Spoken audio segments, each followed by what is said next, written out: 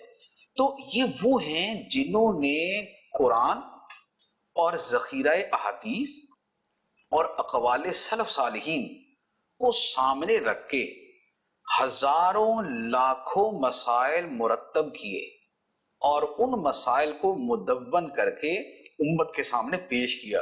تو جو ان کے کام کا والیوم ہے نا جی وہ بہت بڑا ہوتا ہے، وہ بہت بڑا ہوتا ہے. اچھا اب رہا یہ بات کہ مجتہد اور مجدد میں کون افضل ہے. تو دیکھیں ان میں بیسیکلی کوئی کانفلکٹ نہیں ہے. وہ یوں ہے ہر مجتہد کے جو بیسک کام ہے نا جو اس نے کام کیے وہ اتنے بڑے تو ہیں کہ وہ مجدد سے بھی بڑے ہوتے ہیں. مجتہد کے کام اصولی طور پر مجدد سے بڑے ہوتے ہیں کیونکہ مجتہد تو پوری شریعت کے اعتبار سے کام کرتا ہے نا. اب یہ ہے کہ فرق کہاں پر آ جاتا ہے. اب اگر اسے وہ زمانہ بھی مل گیا جو ایک صدی کا آخری دوسری کا پہلا ہے تو وہ مجتہد بھی ہے مجدد بھی ہے.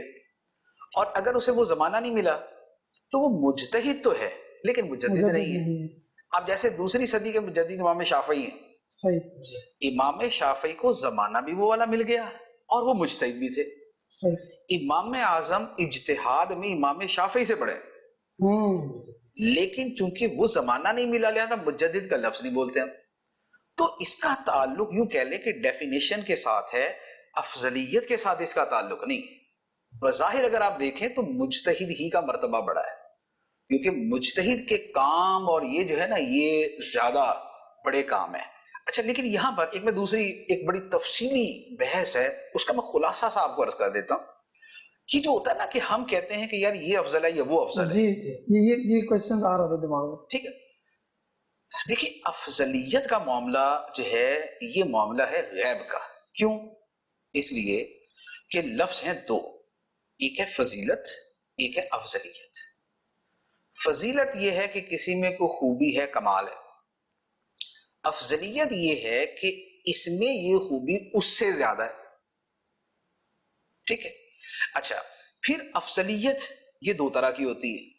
ایک ہوتی ہے افضلیت جزئی یعنی کہ ایک اسپیسیفک فیلڈ کے اندر ایک اسپیسیفک چیز کے اندر کہ بھئی یہ بڑا عالم ہے یا یہ بڑا عالم ہے تو ہم بولیں گے جی یہ بڑا عالم ہے. ٹھیک ہے.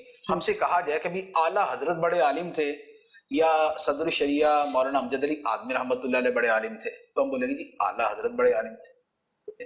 یہ ہے کمال علمی کے اندر ایک کا دوسرے سے افضل ہونا. ایک ہوتی ہے افضلیت مطلقہ. مطلقہ کا مطلب یہ ہے کہ خدا کی بارگاہ میں اس کا مرتبہ زیادہ ہے یا اس کا مرتبہ زیادہ ہے. اصل افضلیت اس کو کہتے ہیں کہ خدا کی بارگاہ میں اس بندے کا مرتبہ اور قرب زیادہ ہے یا اس کا مرتبہ اور قرب زیادہ ہے. یہ تو خدا جانتا ہے جی کہ اس کی بارگاہ میں کس کا مرتبہ زیادہ ہے. اب اگر خدا ہی بتا دے قرآن کے ذریعے اپنے نبی علیہ الصلوۃ والسلام کے ذریعے یا اس طرح کے دلائل کے ذریعے کہ جس سے امت یہ سمجھے کہ بھئی ان آیات و احادیث سے یہ سمجھ آ رہا ہے تو یہ گویا خدا کے بتانے ہی سے معاملہ ہو گیا. لہذا وہاں تو ہم فیصلہ کر سکتے جیسے سارے نبیوں میں نبی پاک صلی اللہ تعالی علیہ وآلہ وسلم ہمارے نبی سب سے افضل ہے. ٹھیک ہے. قرآن میں ہے کہ ورفع بعضهم درجات یہ قرآن کے اندر ہے اور بھی آیات ہیں جن سے علماء نے استدلال کیا. اچھا صحابہ کی بات کرتے ہیں تو ہمیں احادیث کے دلائل سے یہ پتہ چل گیا خود نبی پاک علیہ الصلوۃ والسلام کے فرامین سے پتہ چل گیا کہ نبیوں کے بعد انسانوں میں سب سے افضل صدیق اکبر پھر عمر فاروق ہیں پھر عثمان غنی پھر حضرت علی مولا علی رضی اللہ تعالیٰ عنہم. اب یہ وہ تقسیم کار ہے یا وہ ترجیح ہے کہ جو ہمیں خود حدیثوں سے ہی پتہ چلے. اچھا اس سے نیچے ایک اور صورت ہو سکتی ہے کہ مثلا کوئی ولی خود یہ دعویٰ کرے کہ اللہ نے مجھے یہ مرتبہ دیا اور بقیہ اس کے دعوے کو تسلیم کر لیں. جیسے سرکار غوث پاک رضی اللہ تعالیٰ آپ نے فرمایا قدمی ہادی علی رقبت کل ولی اللہ میرا یہ قدم ہر ولی کی گردن پہ اور اس پر سارے ولیوں نے کہا بالکل. تو اب انہوں نے دعویٰ کیا اور یہ اپنی طرف سے نہیں کیا ان کو خدا نے بتایا اور اجازت دی یہ دعویٰ کرنے کی تو انہوں نے دعویٰ کیا. بلکہ حکم دیا کہ اعلان کرو تو انہوں نے اعلان کیا، اور بقیہ سب کو پتا تھا، انہوں نے تسلیم کر لیا۔ اب امت کے ولیوں نے جب مان لیا نا، تو اب ہم مان لیں گے کہ غوث پاک کا مرتبہ بقیہ ولیوں سے بلند ہے۔ لیکن اس سے نیچے کی جو ترتیب ہے اور نیچے کی جو صورتیں ہیں، اس میں یہ فیصلہ ہم نہیں کر سکتے۔ ہم یہ نہیں کہہ سکتے کہ اس کا مرتبہ اس سے بڑا ہے۔ کیوں؟ اس لیے کہ ہم اس کے چند کمالات اس کے جانتے ہیں، چند کمالات اس کے جانتے ہیں، لیکن کون سے؟ ظاہری۔ باطنی کمالات کا تو ہمیں پتہ ہی نہیں ہے۔ میری نظر میں مثال کے طور پہ آپ دونوں حضرات، اگر آپ دونوں مثلا عالم ہوں تو میں سمجھوں گا کہ بھئی دونوں عالم ہیں، لیکن آپ دونوں کے اندر کی کیفیت کیا ہے یہ تو میں نہیں جانتا، یہ اللہ جانتا ہے، ٹھیک ہے؟ یا اگر میں ظاہری اعتبار سے دیکھوں، یہ عالم ہیں، آپ عالم نہیں ہیں۔ اب ظاہری اعتبار سے دیکھوں تو جو عالم ہے وہ دوسرے سے افضل ہوتا ہے، لیکن بات یہ ہے کہ ہو سکتا ہے آپ کے دل میں اللہ تعالیٰ پہ توکل ایسا ہے کہ آپ کا وہ ایک وصف جو ہے وہ اللہ کی بارگاہ میں آپ کو ان سے زیادہ مقبول بنا دے۔ کیوں؟ اس لیے کہ جو دل کے اعمال ہیں ان کا مرتبہ بہت بلند ہے۔ قوت القلوب میں علامہ امام محاسبی رحمت اللہ علیہ نے بیان فرمایا، اور کیا خوبصورت جملہ بیان فرمایا۔ انہوں نے فرمایا کہ قلبی اعمال کا ایک ذرہ، قلبی اعمال ہے توکل، اللہ سے محبت، اس سے ملاقات کا شوق، اس کے دیدار کا شوق، اور اس کے حکم پہ راضی رہنا، اس کے فیصلوں پہ راضی رہنا، جس حال میں مولا رکھے خوش رہنا، یہ قلبی اعمال کہلاتے ہیں۔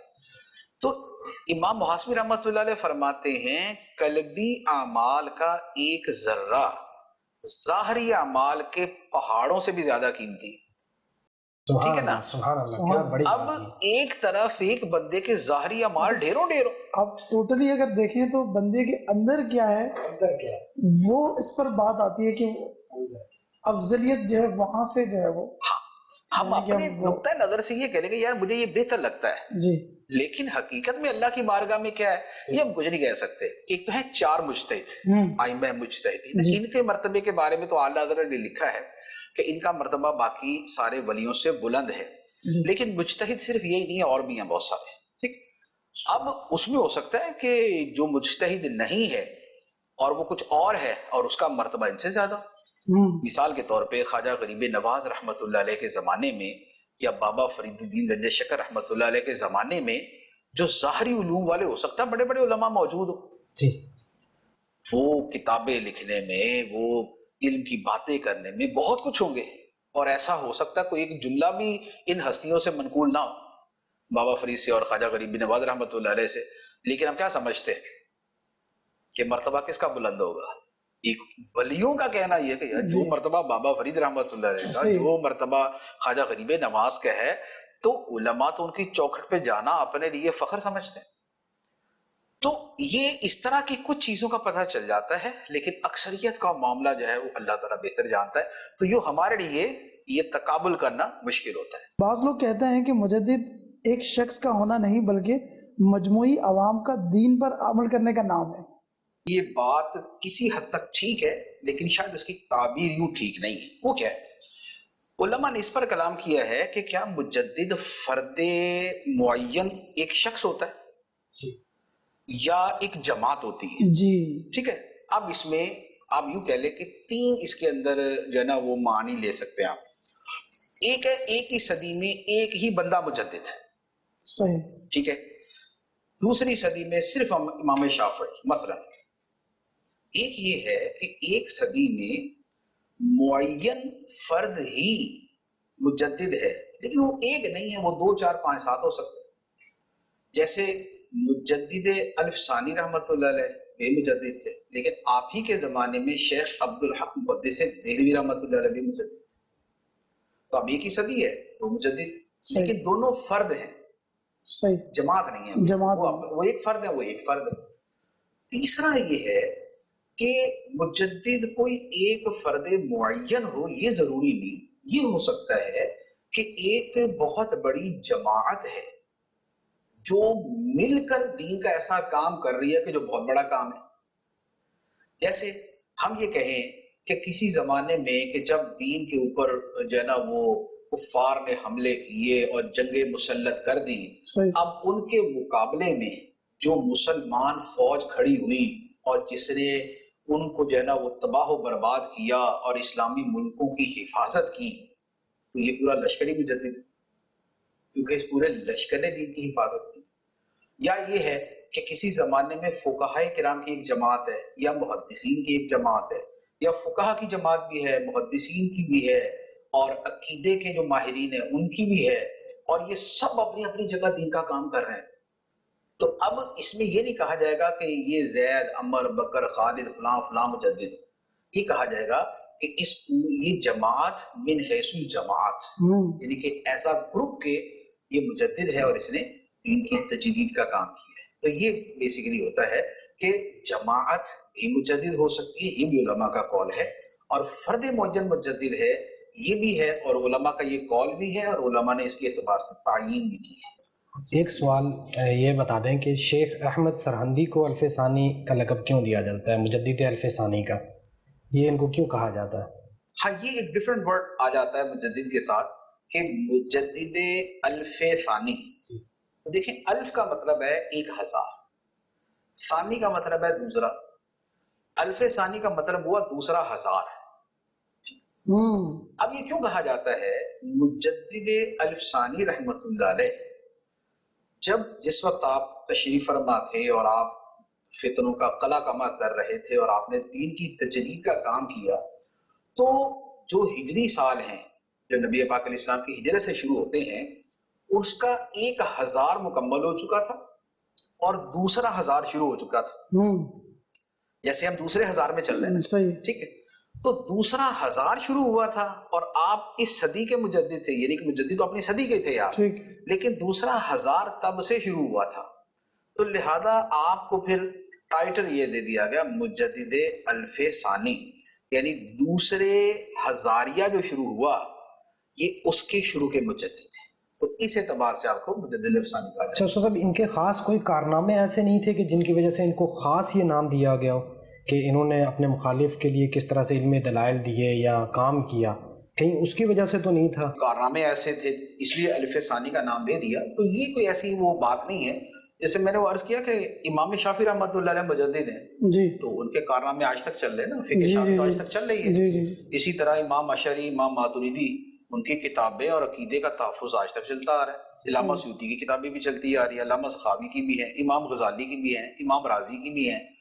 تو مجدد کا جو کارنامہ ہوتا ہے موسٹلی وہ صدی میں چلتا ہے، تو لہٰذا اس وجہ سے الف ثانی کا اسے تعلق نہیں، وہ اس کی توجیہ اور اس کی وجہ وہی ہے جو میں نے عرض کی ہے کہ انہوں نے جس وقت تجدیدی کام کیا تو دوسرا ہزاریہ شروع ہوا تھا، دوسرا ہزار شروع ہوا تھا، اس وجہ سے یہ کہا جاتا ہے۔ باقی جو آپ کے کارنامے ہیں اس کی ایک ورائٹی ہے، اور میرے خیال میں تو وہ بذات خود ایک پورا وہ ہے، یعنی کہ چیپٹر ہے جس پر ہم کلام کریں کہ آپ نے جو اکبر بادشاہ نے نیا دین ایجاد کیا تھا، دین اکبری، آپ نے اس کا رد کیا تھا۔ پھر جو اور صوفیوں کی جال سازیاں اس زمانے میں پیدا ہوئی تھی، آپ نے ان کی اصلاح فرمائی تھی۔ پھر جو شریعت کی اہمیت کو کم کیا جا رہا تھا، آپ نے شریعت کی اہمیت اور سنت کی اہمیت آپ اس کو بہت بڑے پیمانے پر اجاگر کیا۔ تو مین یہ ہے۔ پھر اس کے ساتھ جو نقش بندی سلسلے کو آپ نے ایک نئی یوں کہہ لے کہ عروج دیا، اور اس کے بعد پھر پوری دنیا میں نقش بندی سلسلہ گویا آپ کی طرف ہی منسوب ہو گیا، کہ نقش بندی مجددی آگے سلسلہ چل پڑا، پھر وہ پورے کا پورا آگے ایک کارنامہ ہے۔ تو یوں کہہ لیں کہ یہ ہے مجموعی طور پہ کہ جس کی وجہ سے مجدد رفسانی رحمۃ اللہ علیہ کو مجدد کہا جاتا ہے۔ جی صاحب، آج میں جب یہاں آپ کے پاس آیا تھا تو اس سے پہلے میرے دماغ میں کچھ مسکنسیپشن تھی، چیزیں تھیں کہ میں مجدد جو ہے وہ کلیئر نہیں تھا میرے دماغ میں۔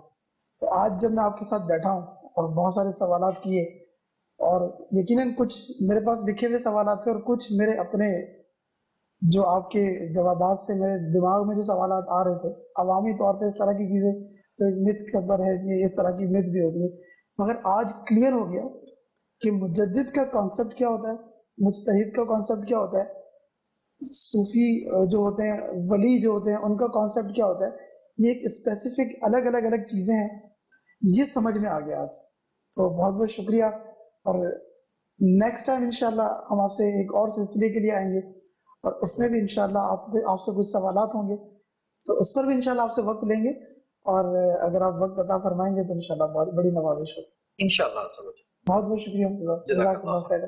علم کا مجھ کو شوق عطا کر خدا, علم نافع ملے از پائے علماء. علم کا مجھ کو شوق عطا کر خدا.